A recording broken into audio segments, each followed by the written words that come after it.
பொரியலுக்கு தாளிச்சிட்ருக்கேன். எண்ணெய் 2 ஸ்பூன் ஊற்றிருக்கேன். கடுகு போட்டிருக்கேன். கடுகு உளுத்தம்பருப்பு போட்டிருக்கேன். 2 வரமிளகாய் போட்டிருக்கேன். இப்போ வந்து வேக வச்ச கேரட் பீன்ஸை போடுறேன்.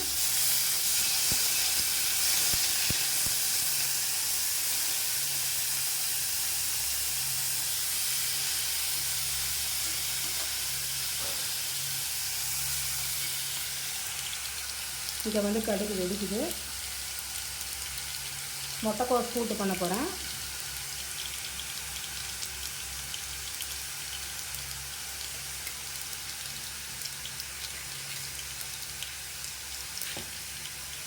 வந்து உளுத்தம்பருப்பு போட்டுக்கிறேன்.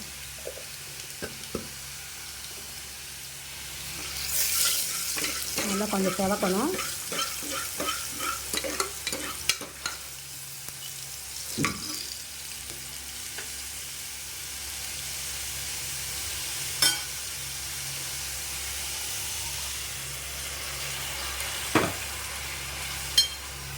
வந்துருச்சு. முட்டைக்கோஸ் போட்டுக்கலாம்.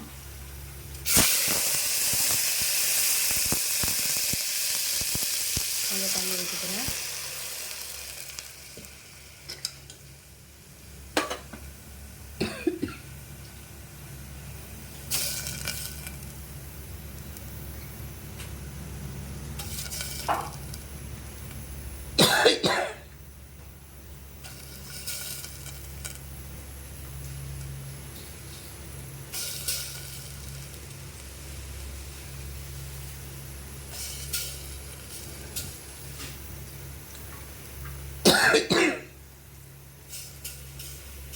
இதில் வந்து மஞ்சள் பொடி போட்டுக்கலாம்.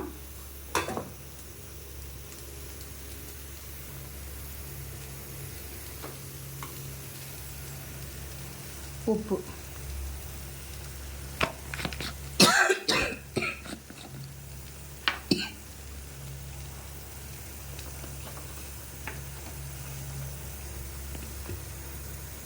உப்பு போட்டு உங்களுக்கு நான் காமிக்கிறேன்.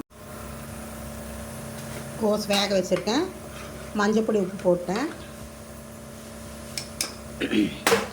ரசம் ஆகிட்டுருக்கு. இன்னும் கொஞ்சம் வத்தணும். இங்கே கேரட் பீன்ஸ் வேகிறது. இதிலே வந்து வேக வைக்கிறப்ப மஞ்சப்பொடியும் உப்பையும் போட்டுட்டேன். அதனால் இப்போ உப்பு போடணுன்னு அவசியம் இல்லை. இது கொஞ்சம் தண்ணி வத்திருச்சுன்னா தேங்காய் போட்டோன்னு வேலை முடிஞ்சு. நான் கூட்டுக்கு வந்து தேங்காய், பச்சை மிளகாய், ஜீரகம் அரைக்க போகிறேன். அரைச்சிட்டு கொண்டு வந்து காமிக்கிறேன் நான் உங்களுக்கு. ரசம் ஆயிடுச்சு. கொத்தமல்லி தலையை வந்து அப்படியே போடாதீங்க, கிள்ளி போட்டிங்கன்னா இன்னும் வாசனை நல்லாயிருக்கும். பொரியல் ஆக போகிறது. இன்னும் கொஞ்சம் வற்றணும். கோஸ் வந்து என்னாச்சுன்னு பார்க்கலாம்.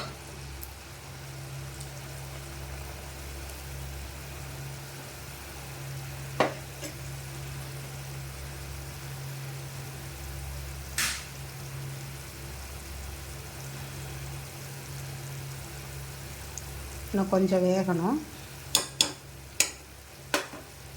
இதுக்கு என்னென்ன போட்டிருக்கேன்னா தேங்காய் எண்ணெய் ஊற்றிருக்கேன். கடுகு உளுத்தம்பருப்பு தாளித்து கொட்டிட்டு கோஸை கட் பண்ணி போட்டிருக்கேன். மஞ்சள் பொடி உப்பு போட்டு தண்ணி ஊற்றிருக்கேன். அவ்வளோதான். ரசம் ஆயிடுச்சு. அவ்வளோதான். நோரை கட்டின்னு வந்துடுச்சு. அவ்வளோதான். ரசம் முடிஞ்சு ஆஃப் பண்ணிடலாம். பொரியலும் ஆயிடுச்சு. தேங்காய் பொரியல்.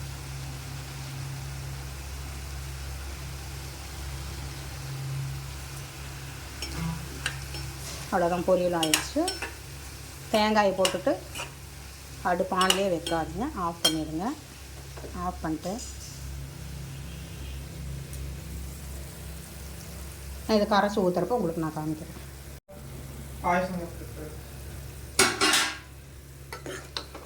கோஸ் கூட்டுக்கு வெந்துருச்சு. கொஞ்சம் தேங்காய், பச்சை மிளகாய், ஜீரகம் வச்சு அரைச்சிருக்கேன்ல, அது பாசிப்பருப்போடு கலந்து அதில் ஊற்றிடுறேன்.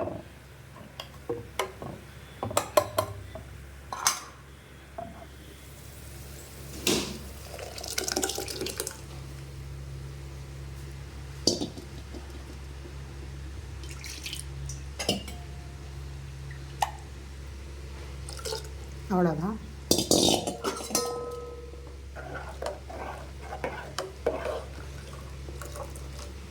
ஒரு 2 கொதி கொதிக்கட்டும். கொதித்து கீழே இறக்குறப்ப உங்களுக்கு நான் காமிக்கிறேன். ஹாய் ஃப்ரெண்ட்ஸ், இன்னைக்கு சமையல் வந்து சுட சுட சாதம், கேரட் பீன்ஸ் பொரியல், கோஸ் கூட்டு, தக்காளி ரசம், அப்பளம், தயிர். அப்புறமா நான் காமிக்கிறேன், உங்களுக்கு சாப்பிட்றப்போ காமிக்கிறேன். அவ்வளோதான் இன்றைய சமையல். என்னோடய சமையல் பிடிச்சிருந்ததுன்னா லைக் பண்ணுங்கள், ஷேர் பண்ணுங்கள், சப்ஸ்கிரைப் பண்ணுங்கள், எனக்கு சப்போர்ட் கொடுங்க. பெல் ஐக்கான் கிளிக் பண்ணுங்கள்.